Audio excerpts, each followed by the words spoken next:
Los Angeles. After black actors and films that focused on black characters were overlooked for Oscar nominations in 2015 and 2016, the #OscarsSoWhite social media outcry was so fierce that Hollywood was forced to listen.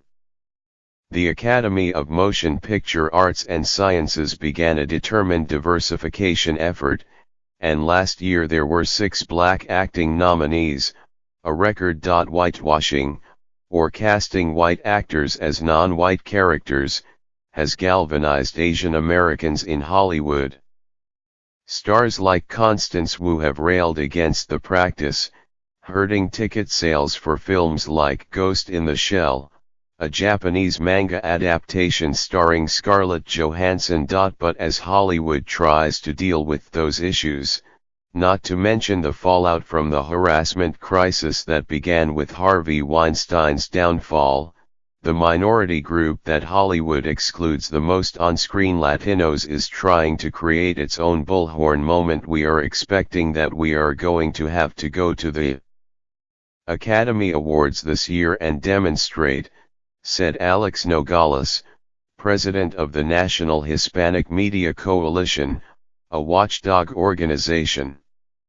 We've tried to push in less hostile ways. But these studios don't seem to understand anything else. Latinos make up 18% of the population in the United States and 23% of frequent moviegoers, those who go to the movies at least once a month. But only about 3% of speaking characters in films during the last decade were Latino, according to a study released in July by Stacy L. Smith, an associate professor at the University of Southern California.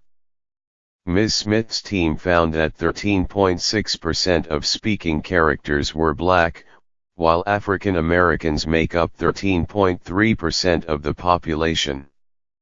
For Asians, the shares matched, 5.7%. The last Hispanic actor to win an Oscar was Penélope Cruz, from Spain, who was honored 9 years ago for her supporting role in Vicky Cristina Barcelona. The last time the Academy Awards had a Hispanic acting nominee was 2012, when Demian Bichir was given a nod for his portrayal of an undocumented Los Angeles gardener in A Better Life, and the Argentina-born French actress Berenice Bejo was nominated for playing a dancer in The Artist. Only one Hispanic man has ever won the Best Actor Oscar: José Ferrer, for Cyrano de Bergerac in 1951, and no Hispanic woman has ever been named Best Actress. None of that will change this year. When nominations for the 90th Academy Awards are announced on Tuesday morning, almost all of the acting nominees are again expected to be white. The Vietnamese-American actress Hong Chow, who has a supporting role as a brusque refugee in Downsizing, could get a nod. Among black actors, Daniel Kaluuya, the Get Out star, and Mary J. Blige, who plays a hardened homemaker in Mudbound, could also snare nominations. But it is almost certain that there will be no Hispanic acting nominees. None are even seen as being in the running, according to Gold Derby, a prediction site. We're stuck, Mr. Nogales said. When will our exclusion matter? Thomas E. Rothman, chairman of the Sony Pictures Film Group, said in an email, clearly the United States Hispanic moviegoing audience, which is quite strong, is underserved in terms of stories and characters they can relate to. We hope that Miss Bala, with its empowered Latina protagonist, can be a step forward in addressing this need.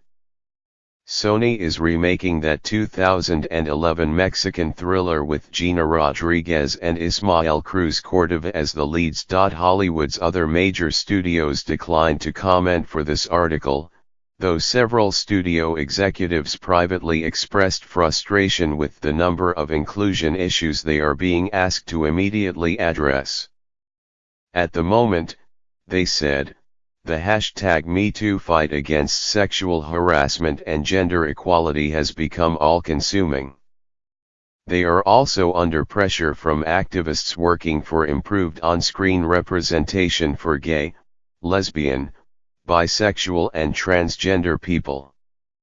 Representatives for people with disabilities are also pushing for more respect. The Academy of Motion Picture Arts and Sciences referred a reporter to comments that John Bailey, the organization's president, made in an interview with the New York Times in August. The Academy, which is 72% male and 87% white, roughly reflecting the demographics of the film industry, has pledged to double female and minority membership by 2020. "We're going to keep doing everything we can to be more inclusive," Mr. Bailey said then. But the Academy is not the industry. "We can jump into work to solve this issue and we are. But we can't bear sole responsibility. The jobs have to be there." There are signs of progress. In November, Disney released Coco, centered on the festive Mexican holiday honoring the dead and with characters voiced by an all-Latino cast, which is likely to be nominated for Best Animated Film. The Guatemalan-born actor Oscar Isaac plays a primary character in the studio's latest Star Wars trilogy. A remake of the Goldie Hawn comedy Overboard, which Metro-Goldwyn-Mayer and Pantelion Films are scheduled to release on April 13, stars the Mexican actor Eugenio Derbez. And Latinos have been honored for their work behind the camera in recent years at the Oscars. The 2014 directing prize went to Alfonso Cuarón for Gravity. Alejandro G. Inarritu collected back-to-back directing Oscars in 2015 and 2016 for Birdman and The Revenant. This year, Guillermo del Toro is expected to be a directing nominee for The Shape of Water. Hollywood has come under fire for ignoring Latinos before. Chris Rock got the film industry's attention in 2014 when he wrote a blistering essay on diversity for The Hollywood Reporter. "Forget whether Hollywood is black enough," Mr. Rock wrote. "A better question is Hollywood Mexican enough? You're in LA, you've got to try not to hire Mexicans."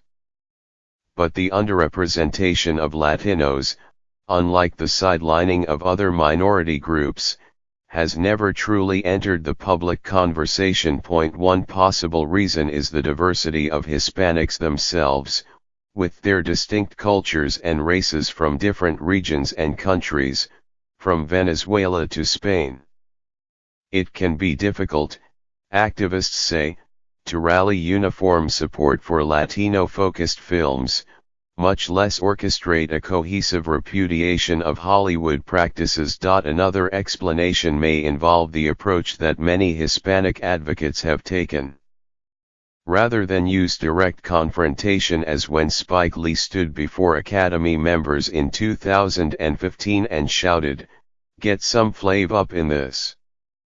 Hispanic stars like Eva Longoria and America Ferrera, and even people like Mr. Nogales, have instead tried to build consensus, often speaking out in passionate yet measured tones. Christy Haubegger, the founder of Latina magazine, for instance, has been trying to push for change from within the Hollywood system. She joined Creative Artists Agency in 2005 with a mandate to make the company and Hollywood more diverse. Creative Artists now represents more than 100 Hispanic clients, including Ms. Rodriguez, Ms. Cruz, Mr. Inarritu, and Ms. Longoria, to create sustainable, long-term change in the entertainment industry. "We have to start at the bottom and touch every rung of the ladder on up," Ms. Haubegger said. "It's really hard, and it takes patience. We're still in early days, which I know sounds crazy." She pointed to other efforts at Creative Artists, including overhauling the agency's internship program, which was almost entirely white and male a decade ago and is now 65% minorities and female, establishing a series of conferences, called Amplify, that aim to accelerate diversity efforts in Hollywood and beyond, and presenting creative artists' conducted research to studios. One study, for instance, analyzed box office results for more than 500 films released between 2014 and 2016 and found that movies with casts that were 30% or more diverse outperformed non-diverse counterparts, and that's true at every budget level, Ms. Haubegger said. One specific box office statistic, however, may help explain why most studios have not moved faster to include Hispanic actors. The relatively high percentage of frequent moviegoers who are Hispanic. Their attitude is, why should we do anything different?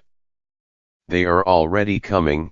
Ana Cristina Ramon, an author of several reports on Hollywood and race at the University of California, Los Angeles, said of the studios.ms.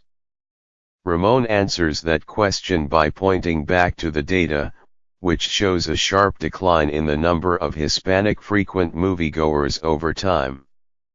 In 2013, for instance, 11.6 million Hispanics attended the movies frequently, according to the Motion Picture Association of America. In 2016, the last year for which figures are available, that number had fallen to 8.3 million. They are losing loyal customers, Ms. Ramon said.